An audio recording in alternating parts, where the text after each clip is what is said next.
right, let's talk turbo sizing. 3076, 8585, Booyaka Booyaka 619.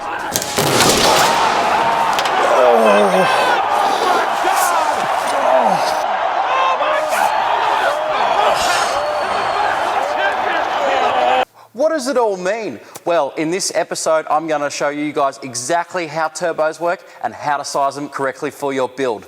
Let's dive into it, not literally again.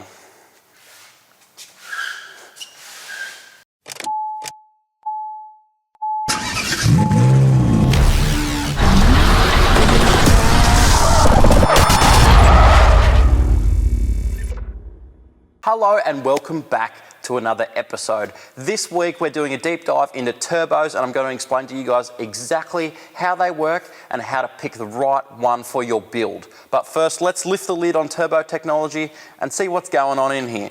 Hey you, put that back. Let's start with what is a turbo. A turbo is comprised of three main things. We have our turbine housing over here that goes to your engine's exhaust. This is actually what spools your whole turbo. Now, what does that even mean? There's a center cartridge and shaft through here that connects both sides together. That is housed in the cartridge section. So there's bearings in there that stop your turbo moving and hitting housings, because that wouldn't be good. Then we have our compressor section here. So this compressor section here is commonly attached to your intake. So that goes off to our engine over here. That provides our lovely boost. All of this is in fact clockable. So you can move each one of these in any which direction. The only thing you need to remember is that your center cartridge needs to be located within 15 degrees of vertical. Otherwise it won't physically drain through the cartridge and then you'll have a smoky turbo. And no one wants that. Let's lift the lid off and we'll show you guys exactly how this turbo even works. And then we'll get to all the cool stuff, how to spec it, how to size it, how to make all that good boost, not bad boost. Well, with our compressor cover off, we can see exactly what's going on in here and what the magic is. So it looks like these are like little fins, or for the description of the video, I'm going to use a paddle. So if you have a paddle on a boat, you can, paddle water. Well, if you were to have a bigger paddle, you can paddle much more water. Now, what's the big deal with that? Well, if we have a small turbo, so we've got our turbo here, it comes out, goes into a vessel over here, and then goes off to our engine. So this vessel represents 15 psi and is currently at room temperature. Now this is full of lovely oxygen. Now what happens if we heat up that air? Well, it contains less oxygen. It gets less dense. How does that work? Well, what happens here is if our engine can't get all that lovely air, it's still at 15 psi, but now is super red hot. How can we fix that? Well, that's with the help of our friend, the intercooler. So the intercooler's down the front here. It flows generally through a car as a front mount. You can also have top mounts, multiple varieties. So with your front mount, it comes through, it cools that charge down so your engine gets colder air. More dense air means more power. But if we select the right turbo, we can actually cool this charge down much more. Now, how does that work? Well, if our turbo has to work really hard, so we've made our engine even bigger again, we've made our engine massive, it's using lots of air. This reservoir is constantly being refilled. Our turbo has to spin really fast, creating, well, you guessed it, lots and lots of heat. Now our intercooler can't keep up, because it's just as big as it is. Our engine now receives less dense air and we're actually making less power at the same boost level. That is bad boost. How do we adequately size a turbo to get good boost?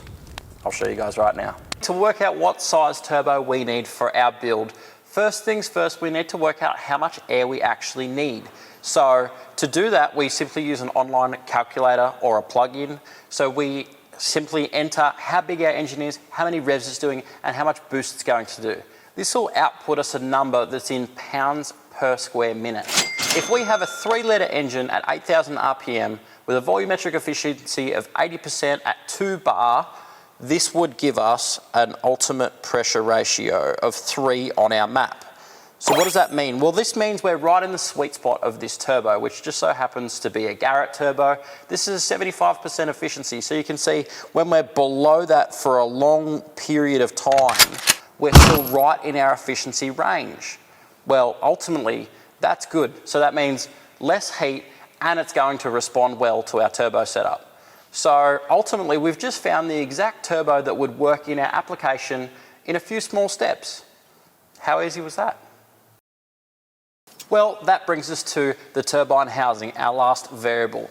Our last variable here is AR ratio and internally or externally gated. So first things first, what is an internal wastegate? Well, most of these have an internal flapper valve right at the back to bypass gases around the turbo.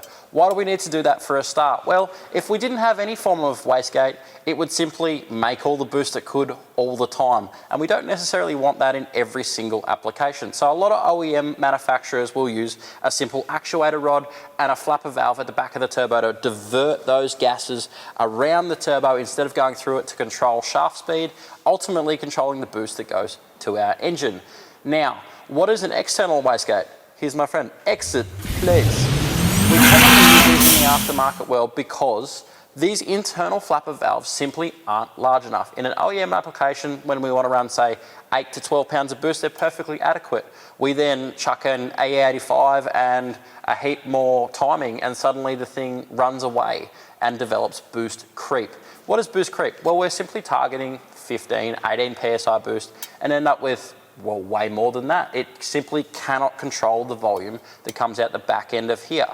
This is why my friend here is implemented so much in the aftermarket world, particularly in this shop as well. We use external wastegates for a reason. These come in sizes of up to 60 mil, so we have no dramas at all diverting those gases around the turbo to control our shaft speed. So simply, they're just so much more massive, they're able to handle the boost better to control our turbo speed. While we're on turbine housing, we can also adjust the AR ratio. Now, what does that mean? Well, these come in multiple different ARs, which is the ratio in which it compresses down into the turbo. So the smaller the number, the more compression happens. What does that mean? It means we can get a bigger turbo to spool faster by increasing that air velocity that comes through the turbo to get that turbo to come on sooner. So we're actually trying to, say, if you wanted to make 800 horsepower on a 2 litre, try and get that to come on sooner, which if we had a 400 horsepower turbo, we would never reach our 800 horsepower goal. So it's kind of trying to manipulate the turbo to be the best in all situations.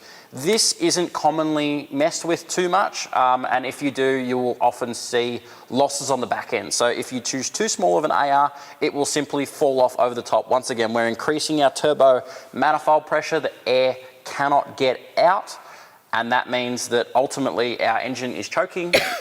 We're not making any power.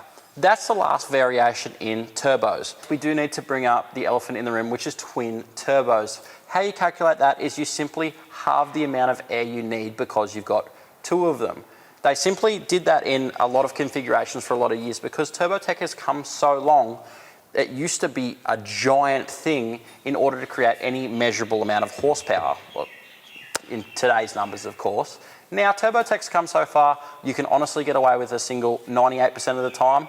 But if you did want to go a twin turbo, you can absolutely just add a second turbo, halve the amount of airflow that you need, because obviously there's two, and now suddenly you've got an adequate turbo setup for your car, and you've worked it all out yourself. How good is that? We're no longer listening to Gary on Facebook Marketplace who says 3076 will fit on his Barrow, because we both know now we have the knowledge that's too small.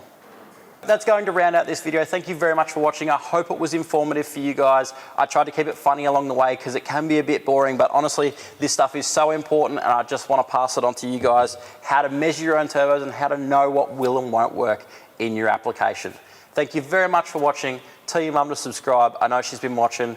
Get out there and give it a go, because at the end of the day, any boost is better than none.